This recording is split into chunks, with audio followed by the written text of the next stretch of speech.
if it's possible to, I don't know if it's possible to share my screen. Please, can you give me sharing rights so that I'm able to share my slides for us to participate? Yes, sorry, I have given it to you. Okay, thank you very much. I'll just go there now. Okay. Can you see my slides? Yes, we can. Yes, thank you very much. Just a quick one. I would say that our understanding of academic ethics and AI, it's something that needs to be best understood from the point of view of a lawyer and from the law school. Our views might differ in terms of the approach to which a lawyer would engage AI, the academic lawyer, and the scientist. But there is one focus, and that focus is ethics.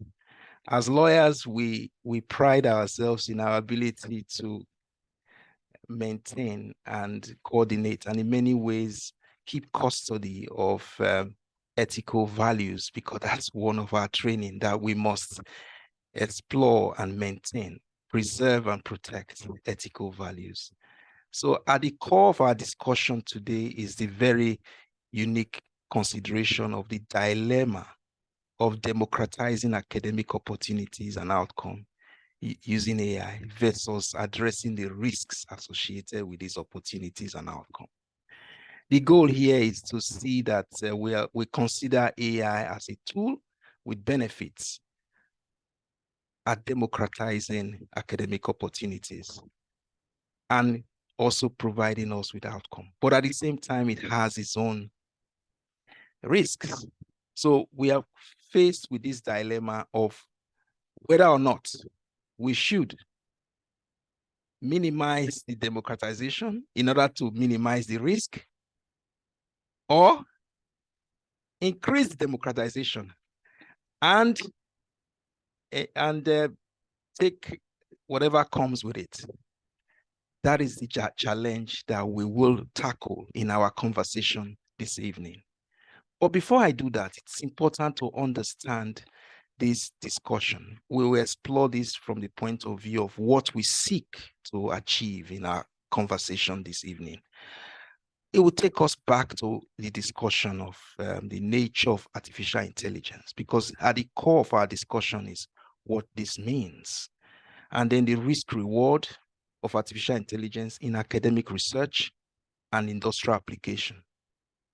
We're going to explore the legal and regulatory responses to the risks, and then the ethical responses in the development and deployment of artificial intelligence.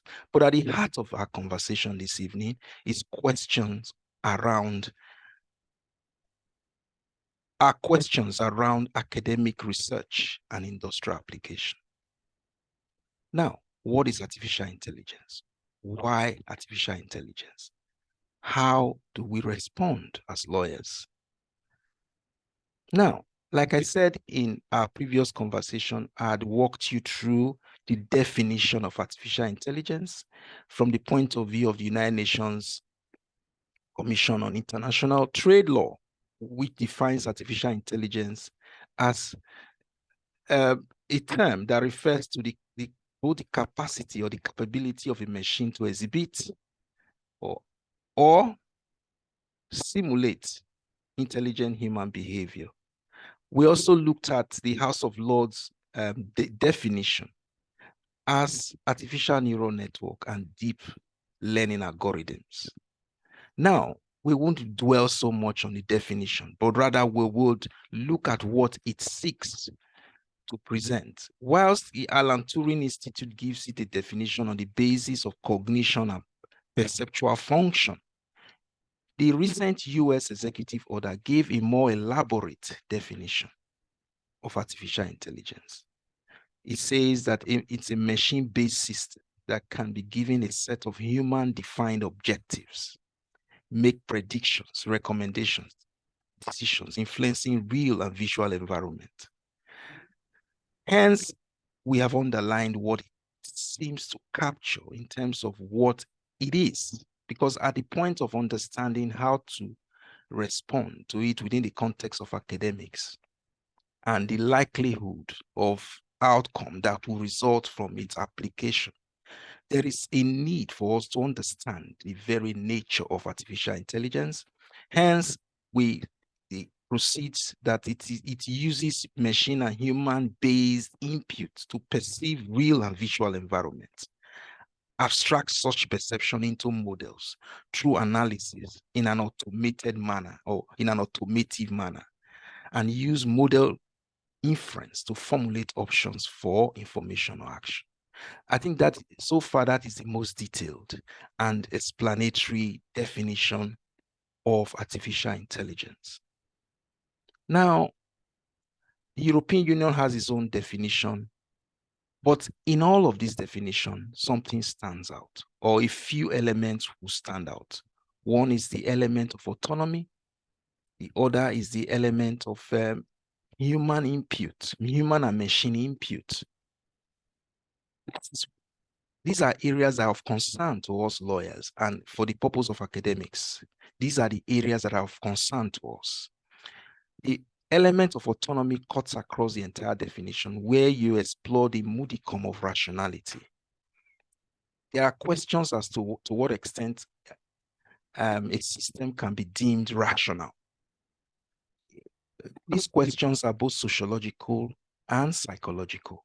But again, the lawyer will have to take a position because our goal is normative. And the essence of normativeness in our engagement with this concept is to explore possibilities of control. Now, as touching on machine and human input, we are interested in machine and human input, especially from the point of view of data and data input. As we begin to see the reconstruction and re-engineering of data, tokenization and the development of vector databases with human input at the level of engineering data, we are very concerned about what is contained in data. We are interested in the mindset of those who are involved in recreating and re-engineering data, because those mindsets, the biases, the sentiments, the stereotypes of those who are involved in re-engineering data will definitely find its way into the data itself, thereby reducing the capacity of data to be value neutral. And because the element of value neutrality is somewhat diminished, a lawyer is interested because we feel we may want to intervene to prevent those that will likely be disadvantaged by such prejudice are not put at a disadvantage. So the idea of allocating resources in such a way as to balance interests is at the core of our engagement with AI. Hence, we move to the next stage, which is using machine learning and or logic and knowledge approaches, which comes to question of reasoning. Now, yes, elements of rationality when you explore questions around intelligence, questions around consciousness, questions around your ability to encode emotions, contexts are critical here. Although we know AI is quite limited in its capacity to engage what we call sentience, which is your capacity to be conscious or replicate consciousness, we also explore questions around its ability to be able to deploy tools and techniques within it to reason and perceive the environment. Now, the capacity to perceive environment can also be skewed by virtue of the data and the information that are programmed into it that would perceive views, perspectives, context on the basis of those who authored the program itself. So hence, we are more interested in not just the research that goes into the data, but the research that happens within the machine operation as well as the output and those who are in charge of outputs. So at the level of control, we are interested in what happens. Now, at the level of producing the system, which is the behavior that is generated as a result of that activity, we are also interested. Although behavior sits within the context of psychology, but lawyers are interested in, and ethical practitioners are interested in behavior because that is the output that results from the input. Hence, it's a demonstration of what may have happened from the point of input before input, and then output. It is a process that we are also interested in at the level of managing whatever happens afterwards. Now, influencing the environment in which it interacts is also important because AI has the capacity to influence the tax environment. They have various tax environments, whether virtual or natural or physical. The capacity to influence this environment changes society fundamentally, and lawyers, being the custodians of values of society, will be mindful as to the extent to which we would allow certain systems change or configure society in such a material extent that it undercuts or disadvantages certain groups of people. The idea is to have a balance, hence the interest in our engagement with AI with a view to understanding all the environments, with a view to measuring performance, looking at the environment and the tools that are applied in reaching that conclusion. Now, very quickly, I'll walk us through the discussions around questions of rationality or human effort. Question of rationality, which gave rise to the series of developments we've seen in AI, underpinned by the very fundamental question of to what extent can AI be defined based on the definitions I provided before. My own approach to this in trying to understand what AI is to look at AI from its origin, because this is important for ethical reasons, and this is important for academics as well, so as to understand the journey which AI has traveled. Yes, human quest for rationality gave rise to human effort. Human effort in terms of trying to understand the nature of society and how best to improve human effort. That rationality or quest for human rationality gave rise to the different disciplines that we study today: chemistry, biology, physics, mathematics, psychology, economics, engineering. Because human beings are always in that quest for rationality, create tools and techniques that will improve human life. Hence, having developed this system, these disciplines had to work under 4 dimensions of intelligence. These are the 4 dimensions of intelligence that help to emphasize and amplify the development of those disciplines. They are human, rational, thought, and behavior. And the understanding of these dimensions are better informed and underpinned by learning, reasoning, and perception. So essentially, we find the society we live in today as a product of these dimensions, these disciplines, these dimensions, and the learning, reasoning, and perception. Hence, the search for rationality gave rise to distinct ways of reasoning, because I'm taking it now from reasoning, so that reasoning in different environments are very contextual. We needed to encode our problems and solve them in unique ways. Natural sciences adopted a system of theory of the mind, learning, and consciousness with a view to understanding this, while the social sciences adopted syllogism and logic. So you find that social sciences took the approach of syllogism and logic, which is very formalistic, while the natural science took a theory of mind, learning, and consciousness. While syllogism was very formalistic, representing information from a very binary perspective, we found that in logic and syllogism, they fail to capture the context, the real world context. They fail to capture that succinctly. They also fail to capture the semantics. They only dwelled in the world of syntactics. But when we move further, you find that we now had to look for ways in which we can better encode more complex and uncertain realities. And also discover that thought and behavior can be very uncertain, hence the need to understand the world using probability. And I'm sure that is where the artificial intelligence got its approach from, a statistical approach where it adopts probability as a basis for its learning and reasoning. That is where it picked it from. And you look at that within the context of how having developed that system, it unlocks it by tapping into the 4 dimensions of intelligence. Because the idea really is providing a definition for intelligence can be difficult without adopting the very 4 dimensions of intelligence, which are human thought, human performance, human rational thinking, and rational behavior.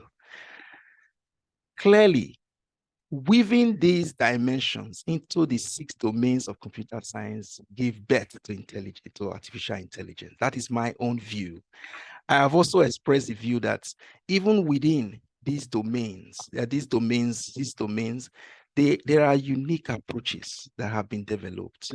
For natural language, there are various modalities. You may have text, speech, sound, vibration, images, color, working within the sphere of natural language processing. You find knowledge representation, you see systems are being tokenized, and you find the vectors being used as a basis to represent context and all that. That sits within the context of knowledge representation. You find automated reasoning, probabilistic thinking, rational thinking all sits within that. And you find machine learning, which is a technique. And then you find the deep neural nets, which sits as a technique within machine learning, and computer vision, which has improved robotics and all that. So you find these entire domains all fused into one another in unique ways, being enabled through systems that work within. And again, developing this program using systems to analyze data, without structured, rhythmic, randomized, or uniform data. These all sit within the context of those. I'm just giving you a tidbit of what this means within the context of artificial intelligence. So therefore, my definition of artificial intelligence is applying a system of logical and probabilistic reasoning, learning, and perception to the 6 domains of computer science in an environment that enables human rational thought, behavior to create rational agents. That is my own definition of artificial intelligence. And I used the word rational agent advisedly to say that an agent that does the right things. Here, we are looking at the possibility of an agent doing the wrong things, where the value misaligned, because when you create an AI system, the objective function of an AI is to do good, which sits within the context of ethics, that the philosophy of ethics is doing good. Hence, the goal is to help advance the values of society. But there are times where the objective functions can misalign. And when it misaligns, that becomes a problem, what computer science will usually call the value misalignment problem. When this happens, the lawyers are interested. This brings us to the why question. How do we find cases here, especially within the context of academic research, where these values do misalign?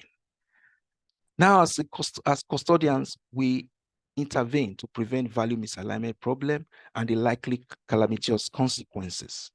Addressing this problem requires legal, regulatory, and ethical responses to these risks and tools.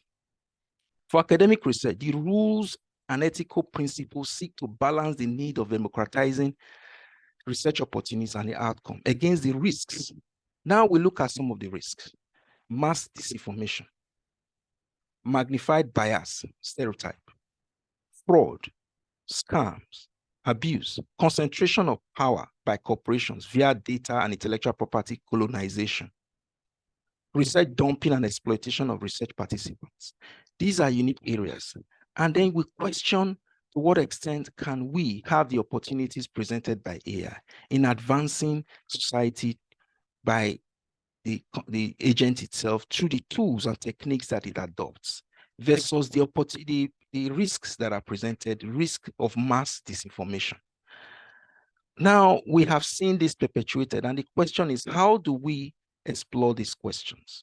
As given our position as lawyers, we explore this from the point of view of attaching agency function to AI, even when we feel it hasn't got a mind of its own. That's what we believe as lawyers. We believe that those who are responsible for its creation should take responsibility for the detriments that comes with it. But again, who do you hold? Do you hold the programmer? Do you hold the man who uses AI or the man who purchased it? Clearly, contractual devices are possible at addressing that problem. There's a need to manage the benefits as well as the risks using these approaches. Now we have highlighted the benefits to say it increases benefits and satisfaction while decreasing losses to sectors and industry, including the academia. Now, the benefit flows from cases where you have optimization of tasks and processes in all sectors and industry through different types of agency function of perceiving and acting in reaction to environmental stimuli. We also look at it from the position of capacity to learn, gather information, and perform tasks across various task environments, whether deterministic, non-deterministic, episodic, sequential, static, dynamic, discrete, continuous, known, or known. Its capacity to operate in this area produces the advantages. And this is what it seeks to do at helping the academia support growth. But again, these risks do exist. So they establish a system of control in its development and across all domains. There is a need to further explore the agency spectrum of artificial intelligence for the purpose of regulating it. Now, the ethical considerations, especially as it touches on academic research, raises fundamental challenges for lawyers. First is we are constrained by the fact that we have always followed the development of technologies and research across different domains.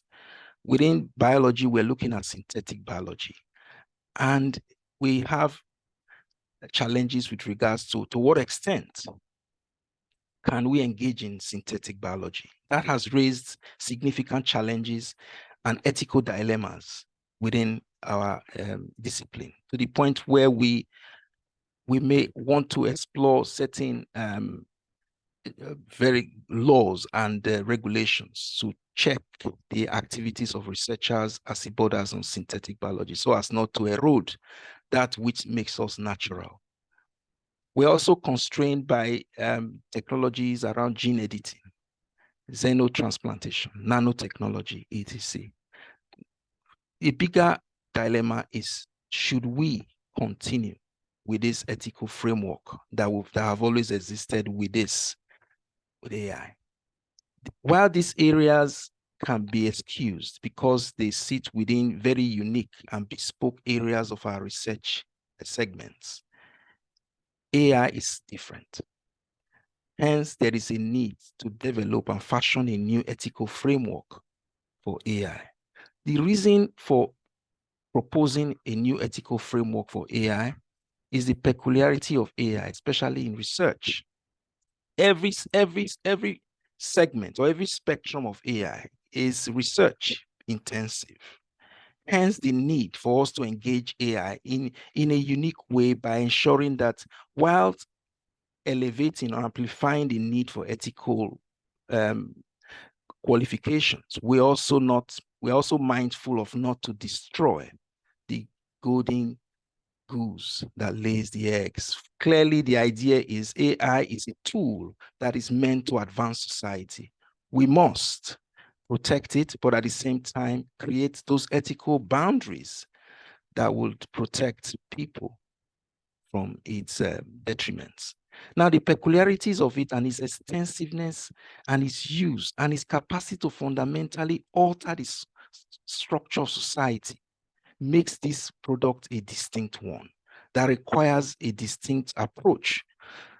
Clearly, some ethical concerns require extensive ethical intervention, and the impact assessment must be conducted across the entire spectrum of its, from its design up to actual delivery and application. AI advancement and its unemployment, its calamitous consequences that leads to unemployment, surveillance systems. We found situations where, in a bid to conduct research in systems, people's images are taken, exploited, used as control mechanisms. They are being introduced into society. Society is being sort of hounded with some of these technologies with a view to controlling the way people have always lived and survived in their local communities. The need to enforce and maintain human dignity in our quest to conduct academic research must be considered. The need for privacy in our quest for data must be considered. Human rights breaches and profiteering that comes with the unlawful and unsolicited exploitation and profiteering from data must be looked at. Bias that comes with the engineering of data, the use of data, the application of AI techniques, software in decision-making across organizations must be looked at. The unfair discrimination in the development, deployment, access, and use. Because whilst we're exploring these questions, we found that some persons are the tools for AI, for the coagulation or aggregation of data, but they don't take benefits of the outcome or opportunities that come with the development of AI itself. While some persons in developing countries are being used to train AI algorithms, they don't take benefits of the output that comes with it. Now, AI development and deployment to manipulate the civic space is one. Misinformation, disinformation are unique problems that we encounter. But again, the AI project is one that is anchored on research, academic research. You find AI labs in industry, in universities, constantly taking data. Health data have been taken for analysis without the patient's consent. Now, consent, you can have this opt-in, opt-out requirements. Again, the question is, to what extent are the patients considered in the use? Yes, it is, they call it data that is anonymous, but anonymity has its own challenges. It's not so anonymous. These are some of the challenges. Yes, for lawyers, we argue that it's very difficult to achieve anonymity. That is one area that we look at. Then again, health and safety risks in relation to the development, the deployment and use of AI. We'll see its biggest challenge with AI research, academic research using AI in the area of dumping, ethical dumping, where high-income countries or developing countries offshore AI research to vulnerable low-income countries without their consent, while denying them access to the benefits. Lack of ethical approval for prior research, cultural appropriation, and abuse of indigenous knowledge, indigenous people, abuse of information, human and genetic resources. We have exploitation of individuals, local indigenous populations, business for data, dumping and enforcing of research outcome of vulnerable individuals, business or countries. We have low-income vulnerable countries and marginalized persons are picked up against their detriment. These are huge challenges that we face. Now, how do we regulate this? What are the considerations? Apart from the legal side of it, where you explore the risks and reward, these also form part of our ethical considerations when looking at AI. In terms of competition, we have these big companies because, of course, training these machines require millions of pounds or dollars. These cannot be done by individuals. They are done by corporations. So corporations can concentrate power and engage in anti-competitive behaviors. They pull this power and resources to themselves, withhold data that they've sourced from the internet, make them proprietary and make them inaccessible to those who cannot. And then exploit people through the social spaces, take data, and this data are used for their benefits. To what extent do those that own them take benefit of this data? Again, data colonization, data exploitation are issues that should be considered. For research purposes, AI materially exists to to solve this unique problem from environmental to medical. I think the advantages sit within the medical is quite unique. While it helps in advancing more unique research areas like protein folding and all that, again, the disadvantage does exist where you take this and the people who own this data, especially for medical research, either are not aware or they do not enjoy some of the benefits that come with the use. Data now is resources. It should be considered as such. Now, we find that accumulation and concentration power with corporations, where there is a need for some level of corporate social responsibility to ensure that corporations do not concentrate power at the expense of others. Now, questions around data and intellectual property risks. We have that as well from an ethical standpoint. Now, the question is, when you're considering data and the use of AI, who owns the copyright to your written piece? Because if you explore this from a point of view of data, there are some synthetic data generated by AI. Who owns the synthetic data? For ethical purposes, do you derive the synthetic data by virtue of those who own it?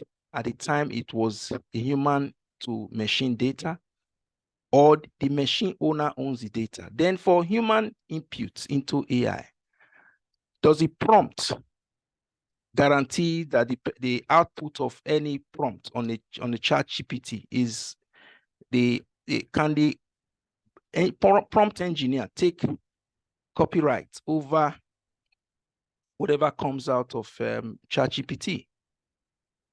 To what extent can you attribute authorship to the prompt engineer? These are big questions. Now, for ethical reasons, you understand that intellectual property, patents, design, copyrights, these are assets.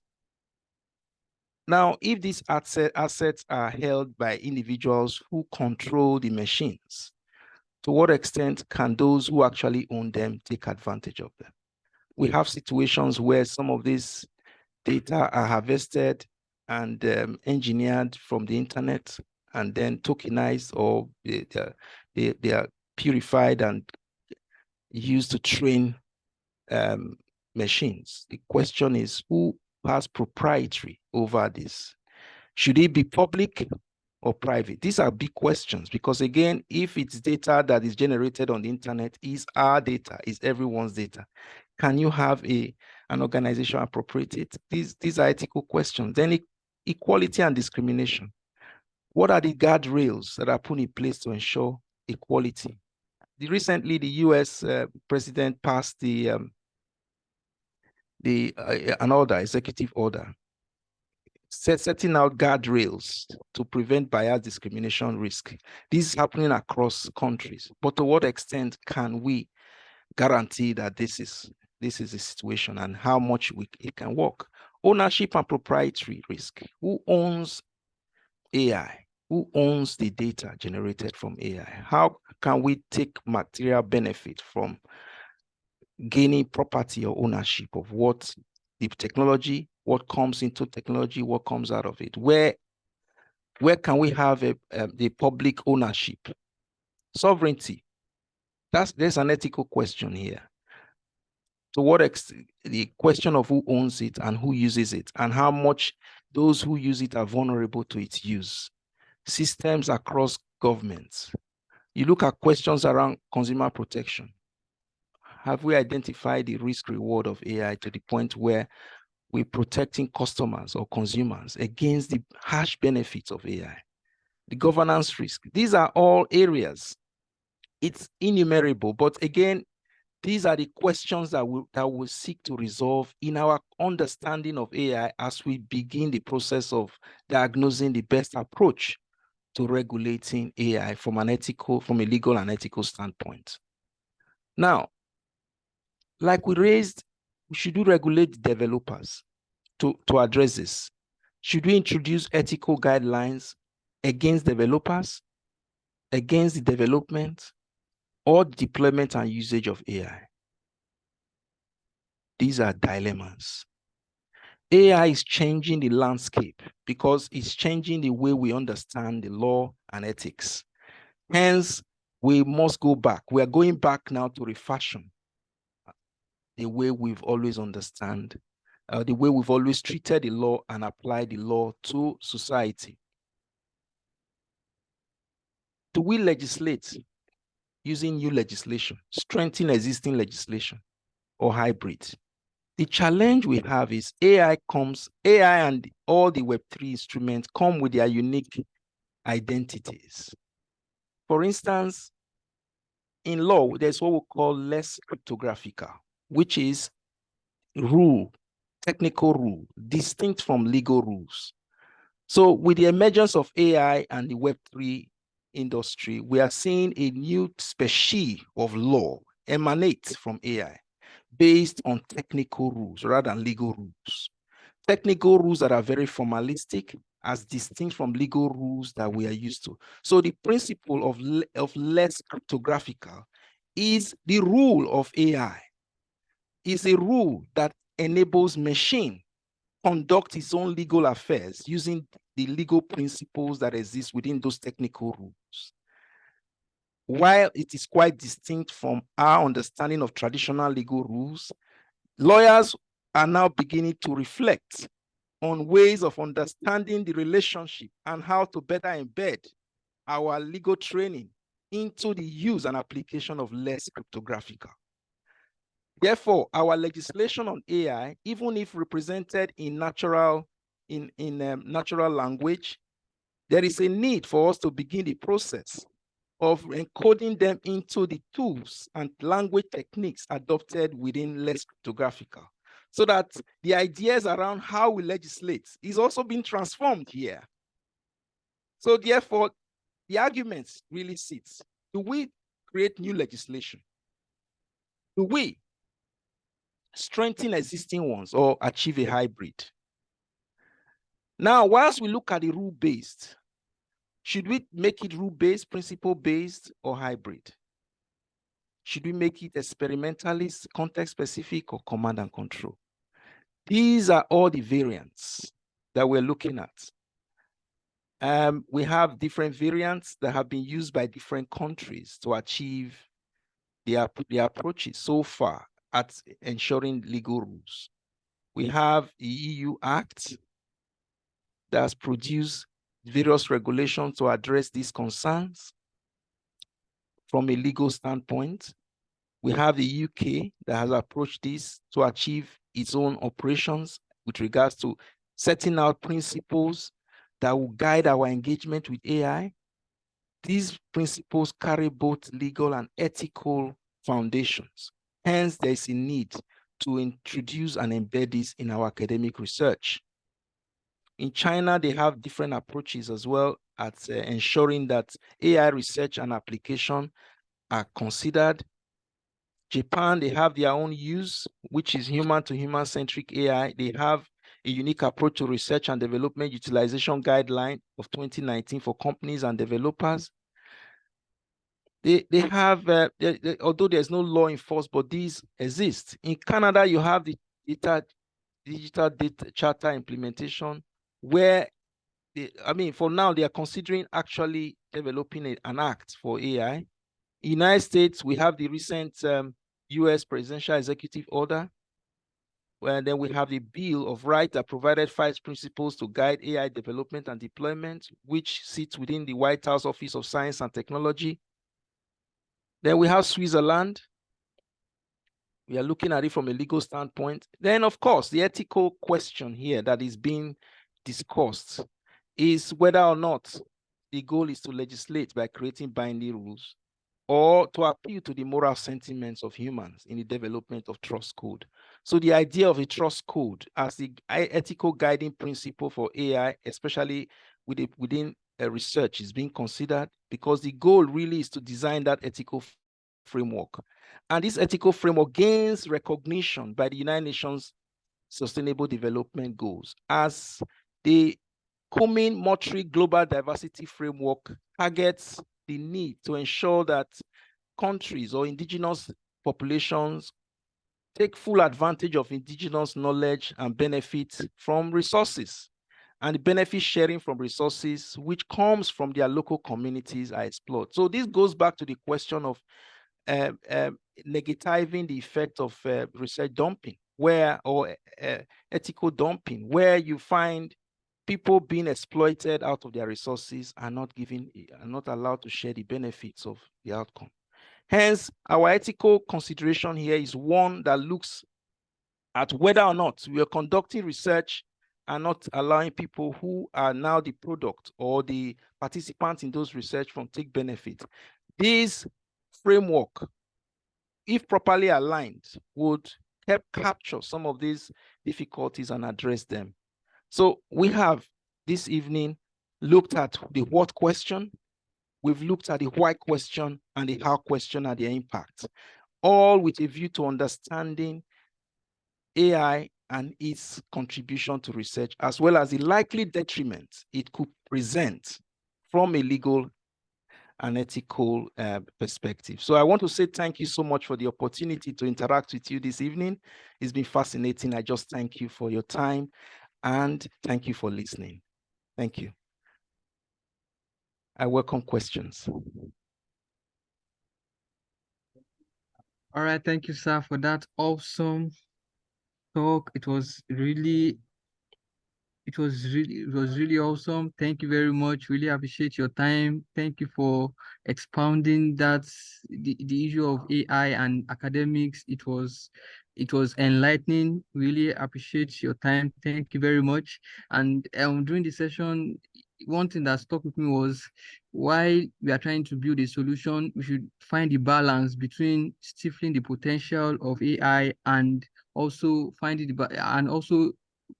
putting ethical consideration into place. Why we should finding that balance and not stifling the potential of AI. We should also find the balance of why we are helping others. We should also maintain the potential of AI. That was really awesome by you. Thank you very much, sir. And the floor is open for questions. If you have questions, please ask questions. The floor is open for anyone. Anyone with questions? Anybody wants to answer any questions? Yes, there is one student, Joshua. Yes, Okay. you can please ask your question. Yes, Dr. Sir, thank you so much for the lecture.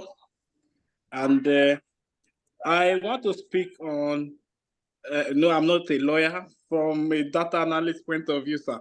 You know, let's take aside the ethical or legal point of view, which pertains to the lawyers. Now, as a data analyst, sir, I am afraid for the future of AI. Let me just be frank with you, sir. Because in our daily life today, you know, all the activities are being taken over by AI and machine learning, you know. Should I be afraid that in the near future, we'll be having a lot of people that are out of jobs because AI has taken over their businesses? And secondly, I am currently working on a research, you know, that this with the use of AI in education, sir. Because everything is geared towards the future. You can see in a situation whereby someone will be at home, AI will do everything for them. Should I be afraid that in the near future, we'll have a set of, would I say, lazy people? Or, so I want to address that, sir. Should I be afraid in the future that in the near future, we will not be able to do things on our own because machine has taken over? So thank you, Joshua. Thank you so much for that question. I don't think we'll have, yes, it's a challenge, hence the need to emphasize the ethics of AI, just to ensure that we don't create a situation where people are out of jobs. But I must remind you also that AI, whilst taking off some jobs, is creating more. There are professions at the moment that didn't exist before AI that currently exist, especially in the area of data engineering. in the area of prompt engineering. You find jobs are coming up, and then people within the software environment, people who we have, even within the corporate environment, as we speak, we now have advisors on AI. We have chief AI officers in corporations. We have opportunities in that space. Yes, I agree that to a very large extent, AI is taking over industries, because especially industries that sit within its remit, it's industries that have routines. The jobs that are routine-based are being taken over by AI, because at the stage of automation, AI is taking off jobs. And again, governments and policymakers are also looking at possibilities here, especially the thinking around the universal basic income that is being discussed at governmental levels. There is this argument as to whether or not those professions that have been impacted by AI would need to come in the form of compensation for those who've lost their jobs. That is one possibility. And then there's a second possibility. If you recall, AI is a tool. So we are moving into a society where AI, being a tool, will become a human assistant, an agent to the human. So you as an individual, with time, you'll be able to own your own AI as your agent. Hence, your AI becomes your personal assistant, where work that is done by that AI, you'll be entitled to a percentage. Hence, there's a need for us, given the push we are making for benefit sharing. Because once you allow corporations take over the space of AI, then your fear will be a reality. But when we push that the benefits are shared, then those who own AI as tools, as their agents, be able to benefit from whatever their AI tool performs. So clearly your AI becomes your worker, where you can acquire an AI, you use it, someone can take a lease of your AI, use it and pay you.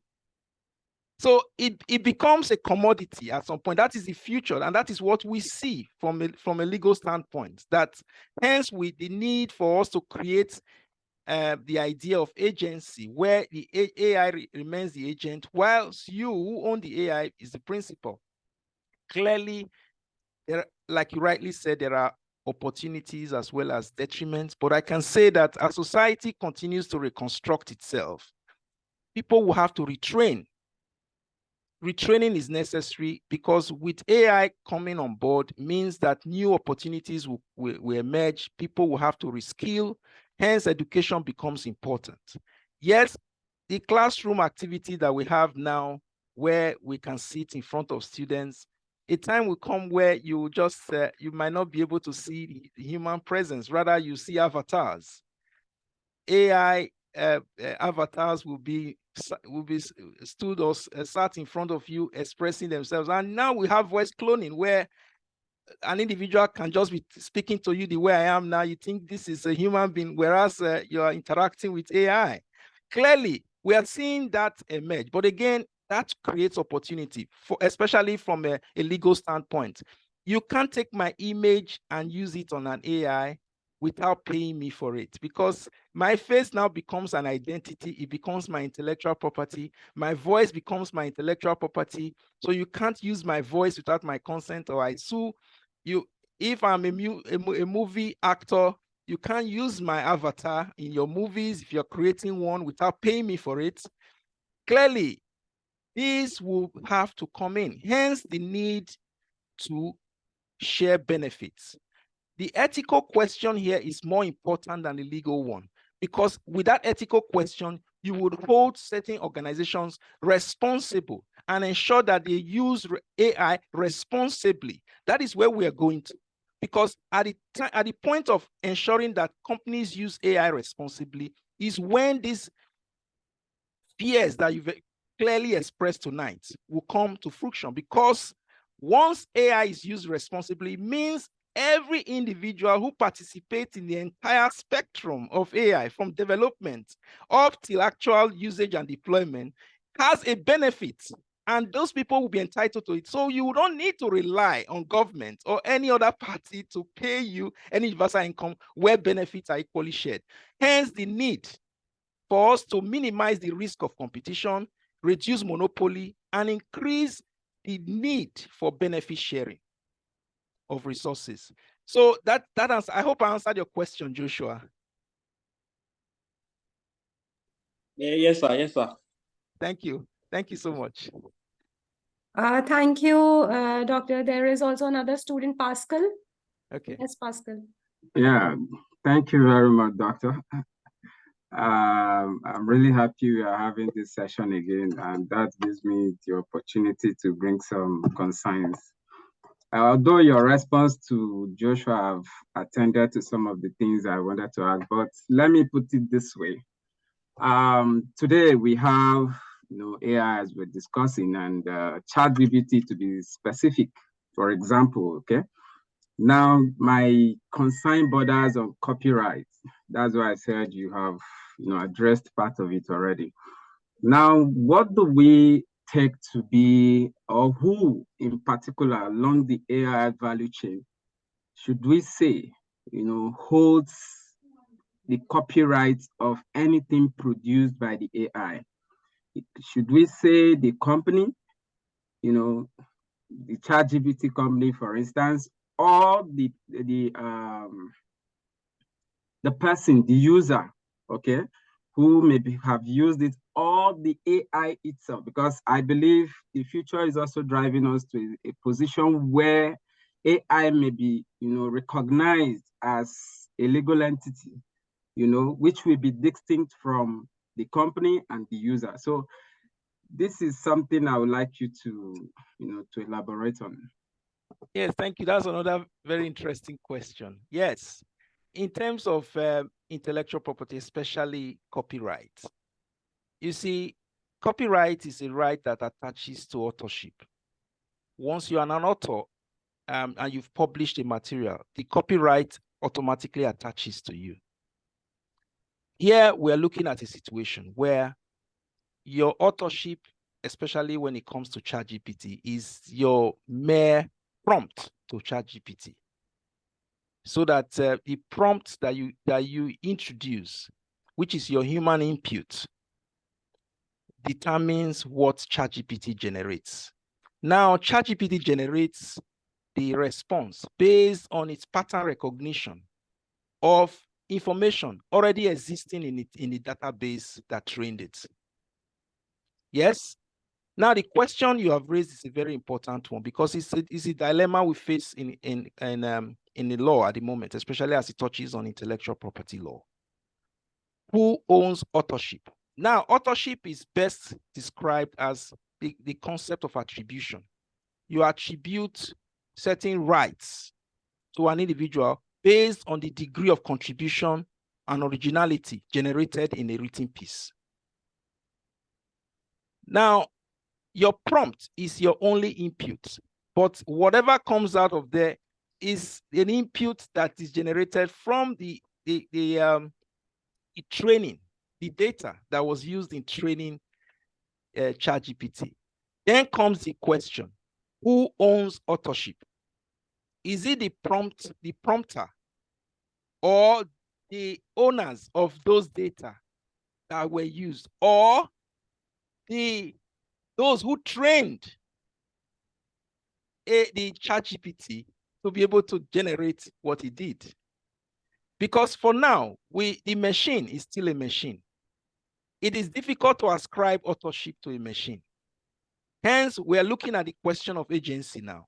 Who is the agent and who is the principal? Now, the question of who is the principal touches on whether we can safely ascribe it to the developer, those who trained it, or the prompter. That is a question that is still unresolved, because at the moment, as I speak, the UK law on copyright, in fact, the entire intellectual property process is going through reforms at the moment, with a view to providing us with a blueprint, a framework on how to assign authorship. But I think, from my own research, that authorship can be explored from from the concept of attribution. So the degree of attribution that the prompter has will determine the ratio of authorship. Because the data that was obtained, that it was trained on, is data that was used to train it. You can't take authorship of that, of whatever comes out of it, because what comes out of it is only a response to what you prompted. Hence, the attribution is stronger from the prompter than from those who developed and those who own the system. So to answer your question directly, the prompter may not claim 100% authorship, but he can claim some percentage of authorship based on the prompt. Now, as touching on how it sits within academia, because here you say you've used ChatGPT, you may be held for commissioning or plagiarism. This is where the dilemma really is, because at the point of commissioning AI, you might be held as having used AI to write an assessment. That is one dilemma. Clearly, guidelines are needed, legislation is needed in this area. Individuals use AI at the level of institutions. They tell you, you are not allowed to use this. You're using this might be considered malpractice. But it could be used for a more mundane or less rigorous task, like writing emails and all that. But for assigned work, you cannot. But at the level of writing papers, you can't claim full authorship from your use of ChatGPT. Because from my own research, the degree of attribution sits. Now, flowing from the next point you raised, with regards to making AI a machine, a corporation. Even when you make a machine a corporation, corporations do have shareholders. Now, shareholders have interests in a corporation. So, like I said in my discussion, in my response to Joshua's question, that agency is involved. A shareholder will have interest in a company. Because he has interest in a company, the AI machine can be a company. As long as I'm a shareholder in that company, I'm entitled to some of the benefits that come with the company. So if people decide they want to own AI as just an agent serving them, they can own AI as individuals. If they want to own the AI machine or their particular machine as a tool in their hands, they can own it as a corporation jointly, where everyone will have a share in that corporation, so that whatever the AI does, they have their dividends paid to them. That's another model. I hope I've answered your question, Emeka. Yes, actually, but thank you very much for that. I don't know if I'm allowed, because I have about 2 more questions I would like to ask, if it's okay. Okay. Yeah, please go forward. Okay, the second one actually is, what are the legal platforms or initiatives that are on ground to checkmate, do I say the abuse of AI, especially as it's being used today by some news agencies and even on social medias? Today we have AI-generated news, which of course some big news firms today have employed it. Even on social media, Twitter, we have boots, doing some write-ups. So what are the legal works or legal initiatives on ground to checkmate these activities? That is one. Two, what is your view on how AI may affect the creativity of especially the next generation? I would say this particular generation may survive to retain some level of an extent of human input in most of the things we do, but I believe it will, degenerate as time passes and AI become even more sophisticated than it is today. So let me just drop the 2 questions so that you can attend to them at once. Thank you. Okay, thank you very much, Emeka. I think on the first one, you said what are the legal instruments in place to address disinformation and misinformation? That's your question. I think At the global level, we don't have a united front yet on AI because, as you expect, it is fragmented at the moment because it goes to the very question of data. And whilst we have approaches where some will adopt data privacy, others adopt data protection. And because you have this distinct philosophy, just recently we are seeing the EU and the US come together to have an arrangement where they will both accept a uniform approach for the purpose of managing data. But again, questions around misinformation and disinformation is a huge problem. It's both a legal and ethical problem. Because we don't have global rules, it's difficult to address this at a cross-border level. So someone can engage in this activity in some remote part of the world, and it might misalign or malign an individual, and you don't have any recourse because the global enforcement mechanism is not in place yet. Everything is still debated. But at the domestic level, especially at the EU, we have a law which is currently going through stages of adoption at the moment. It's an act, it's been passed by the parliament, but there are still areas that are still heavily negotiated, especially areas that's touching on these generative models, because they feel that EU law is hard on that area, and that area is supposed to be an innovation spot for EU, for the participating countries. Clearly, it is difficult at this stage because there is no legal rule yet. Maybe the use of existing rules can help because we have laws already on defamation. We have laws already on areas around libel and all that. You can bring in civil action. There are also criminal actions as well that can lie if you criminally malign or use someone else. But at that level, traditional laws still exist in countries. For instance, in the UK, once you use the AI in a manner to disabuse or create problem, you can come into any of the crime categories within our existing criminal legislation. But as touching on AI, a specific law on AI, the UK, we're currently looking at principles. But the EU, the current act that is going through Parliament identified specifically provisions that require users of AI to indicate to the public whenever they use AI. So if you have an AI chatbot, or you're using an AI application, or you're adopting or incorporating AI application into any of your processes, you must disclose it. And if it's on questions of information, you must indicate to those receiving the information as part of your consumer protection requirement that what you're dealing with is AI. You must make that clear so that the consumer is aware that they are not dealing with a real human being, they are dealing with a machine. So these requirements are there. And again, most countries that are developing rules, regulations, they're bringing those in. Like the executive order passed in the US, copious provisions were captured there. Although it revealed that the specifics in terms of principles that underpin its approach and its development. There are unique aspects of that reflects on protecting the public, protecting the civic space from misinformation and disinformation.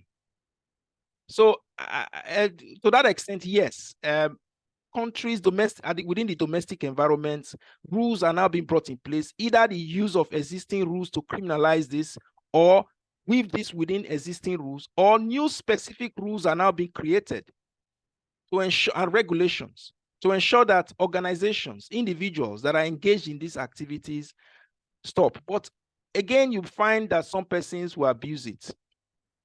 Some persons abuse this either through systems of exploitation. For instance, ChatGPT itself can use what we call jailbreaking. I don't know if you've heard of it. Some of you you're computer scientists, where they try to introduce certain elements so as to get ChatGPT or any of these AI models to carry out their own activities the way they want it, irrespective of the inbuilt ethical requirements that are placed on those machines. So jailbreaking, the act of using jailbreaking to undermine the AI operations for the purpose of creating disinformation and misinformation is an ethical and legal question that must be resolved.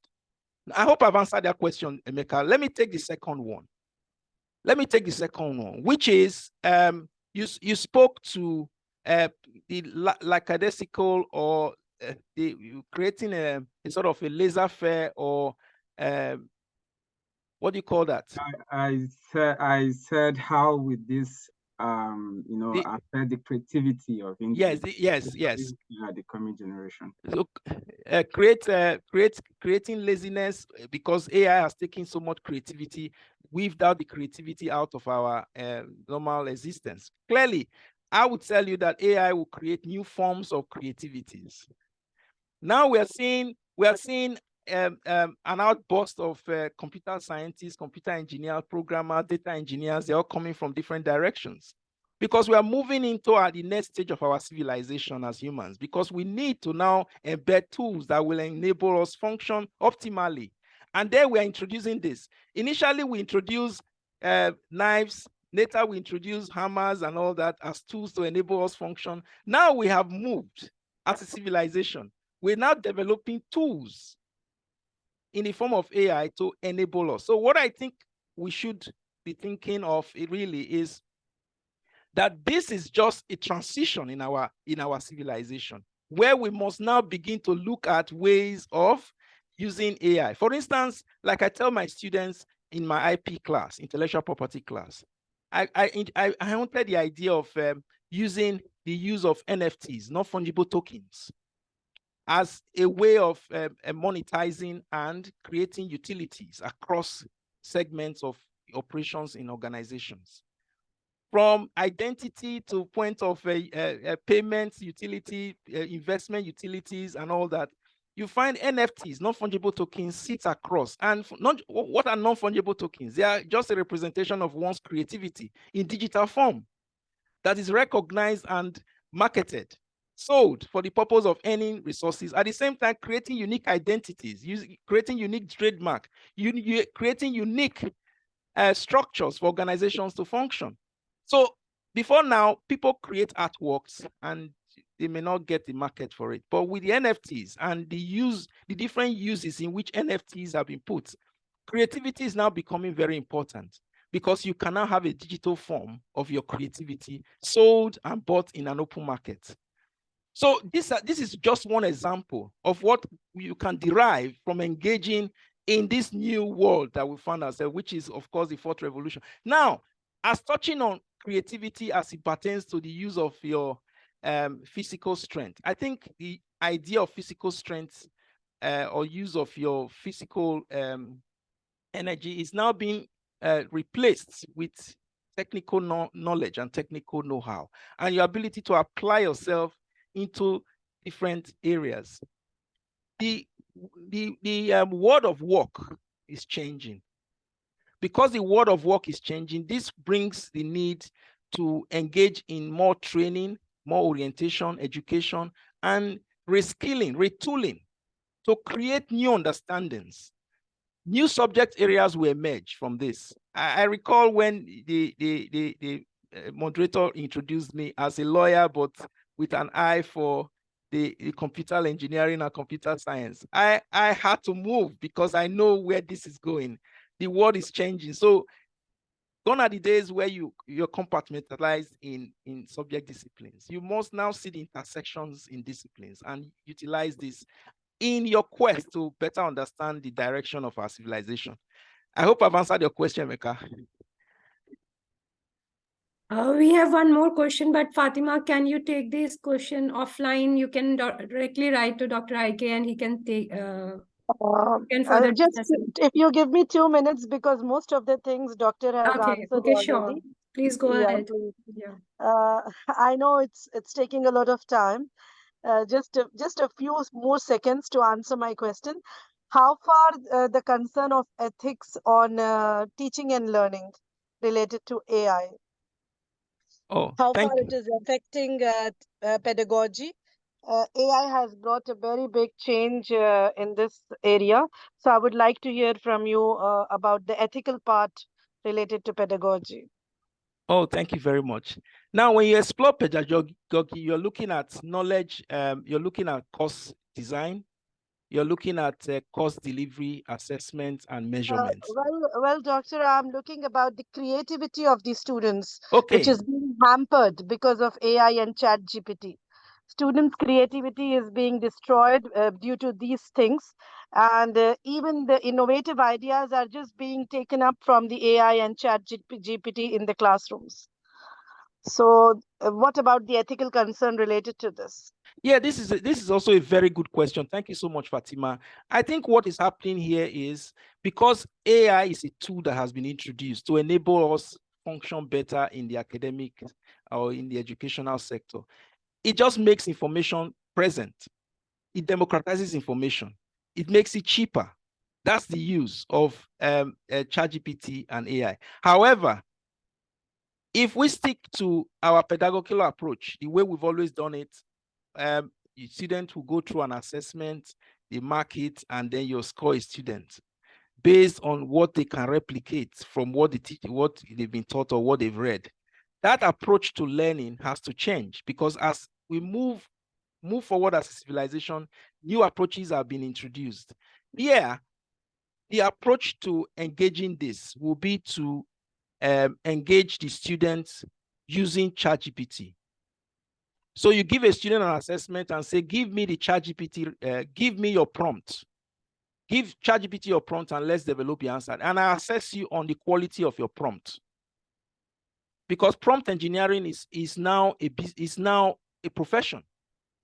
The quality of your prompt determines the quality of response you get from ChatGPT. So humanities, those involved in humanities, especially those who are good at using language, will be the best prompters. Those involved in all the spectrum of humanities will be the best prompters because they have a skill at being able to describe in succinct terms what they want from ChatGPT. So we are seeing a new profession generated. Now, give the student the opportunity, generate a prompt, and I assess you based on that prompt. Once the outcome comes from our ChatGPT, I sit down with the student and say, walk me through this. Tell me what is wrong with what you've generated. That tests the student's cognitive skills. So once a student is able to criticize whatever comes from ChatGPT, you have enabled that student's cognitive abilities. In law firms these days, lawyers these days don't go writing full-length interrogatories or full-length agreements. They get it through ChatGPT and then they bring it to the office and they begin to work on it based on their knowledge and the application of their knowledge and understanding of what may have resulted. So ChatGPT only becomes an enabler. That is how it should work in education as well. We must change our assessment processes. We must change the way we teach. We must change what we teach. So in terms of content development, our content must reflect interdisciplinary or multidisciplinary engagement. Our content must reflect multi-assessments and use of assessment that reflects ChatGPT as one of your assessment criteria. You can introduce it as a formative assessment for now. With the future, you bring it in within the context of summative assessment. The goal really is to ensure that the student is able to take advantage of this new tool to hone their own understanding, their knowledge, and develop their capacity to prompt, because prompt is a skill that will be required in the future. Secondly, they must be able to criticize. That is where their critical thinking and cognitive understanding of the concept comes in. So that when you can safely criticize ChatGPT and say, well, he got it wrong here and he got it right here, that tests your critical abilities. Then thirdly, the way you evaluate and assess your student and score them must change as well. The scoring based on rote learning, the scoring based on your ability to write or your ability to gather enough information in the structure version is over. One has to learn how to think laterally, unidirectionally, multidimensionally, and be able to think critically. explore all the cognitive elements within to be able to achieve what society needs. Society needs, because most of these things can be done by ChatGPT, can be done by AI. Society needs people with higher level of cognitive abilities. That is the future. So our training must reflect that new understanding, including the ethics that would regulate this. So I want to thank you so much, Fatima, for that fascinating question. Thank you. Thank you, Doctor. Thank you. You have answered in a very nice way. But I hope the academics, they allow us to do this system of assessments so that we can encourage our students in another way to criticize the things what they have learned. Again, a last thing, Doctor, what about the creativity again from the student's perspective? I mean, when we have ChatGPT or AI, and we have so many students in a class, they have different ways of asking a question. How come AI can solve this problem in teaching? Okay, because people have their different ways of learning and different ways of taking knowledge. Different styles of learning. Yes. You know. Yes, because they have their different styles of learning. This has to be built into the curriculum as well. Because clearly we know that we have people who learn by seeing, we have people who learn by hearing, and those seeing pictures and all that. Clearly, this sits within the context of your design, your curriculum design, and your planning, your lesson planning. Apart from the fact that we have used lesson plans and individual learning plans to support students' learning, the goal really is, because of this differential in learning and mixed abilities when it comes to issues of engagement in the classroom, there is a need to be able to adapt ChatGPT or AI to reflect these changes. AI can give you, from your assessment, AI can produce a measure for you to assess students and identify the hidden characteristics in those students that cannot be deduced by honey and muffled the questionnaire. You can, on the basis of AI, run the students through an algorithm, and they will be able to plot the students' preferences. And from those preferences, you can begin to address them, giving them bespoke responses based on the outcome you've received from the AI algorithm. Clearly, this can make education transformational, because once you're able to identify and highlight the students' preferences, you can as such attach the necessary responses to the students, meeting them at the points of their learning needs. So learning becomes general but yet individual from the point of view of your ability to identify where the fault lines are and how to really meet them at the points of your learning need. Thank you, Dr. Thank Ikpenmosa, you, because thank it's you, taking a Doctor. lot of Thank you. time. We can have a And separate. for this topic, time is really not enough. We Yeah, would that like is to what hear a lot. That is what I was trying to say now, that we can have a separate session of 3 to 4 hours in the Dean Lecture Theatre where we can have an open discussion, because I know the data analytics students want to have more and more information so they can get more insights. But at the same time, there is a trade-off because there are legal issues involved. So yeah, it's a topic of discussion that we can have later on. Probably we can fix up some time and have a session with you again. Thank you so much, and over to Sam. Can you share his email, please, if you don't mind? Doctor's email, yeah. Dr. Ike, can you send your email address to the chat window? Yeah. Okay, I'll just put it on the I'll put it on the chat yes. function. Thank you so much. Yeah. Lovely. Thank you very much, Anshul. And Dr. Ike, I'm sure everyone on this call would agree we could listen to you all night, and it's just such a fascinating topic. So, I mean, thank you very much for sharing, you know, your expertise. And as guests have said, we could have a whole symposium on AI and pedagogy. We could have a whole symposium on AI and creativity. I think there's huge potential for us to extend the session. As Anshul said, you know, once we get into the spring, we could perhaps organise a bigger symposium on that. I thought it was a fascinating talk. Thank you so much. I particularly enjoyed the way in which you sort of provided that philosophical backdrop that the thinking that behind AI, focusing upon the prevalence of rational thought. I mean, we're going back way to the Enlightenment. I mean, this isn't just happening now. This is something that's been dealt with and discussed for many centuries. So I thought that was particularly useful. So I just want to say a huge thank you, Dr. Ike. That was a great talk. I'm sure everybody agrees, and I could honestly listen to you all night. So I don't know if we have an electronic award. Do we have an electronic award? Yes, we have. Here it is. Here you are. Here you are, Dr. Ike. Thank you so much. And I know Dr. Anshul will send that to you. That was a fascinating evening, and thank you also to our guests, to our students, for asking such fantastic questions, probing questions, and hopefully we'll be able to gather together again in the very near future to extend this discourse and this discussion. So thank you very much, Dr. Ike. Perhaps we could give Dr. Ike a round of applause, everybody. Thank you so much. Thank you. I'm so grateful. Thank you. Thank you, Dr. Ike. It Thank was you. wonderful, lovely evening. Thank you. Thank you. Thank you. Thank you, Doctor. All right. Thank you so Thank you. Yeah, bye-bye. I think we have one more evening, don't we? We have one more evening, one more November to remember. Is that correct, Anshul? We have one more to go tomorrow. Okay. Well, gosh, Right. it has been an amazing series. So Yes. Good night, everybody, and Good night. hope to see you tomorrow. Yeah, good All night. right, good night. Bye. Bye. Good night, everyone. Bye. Thank you. Good Bye. night. Good night. Good night.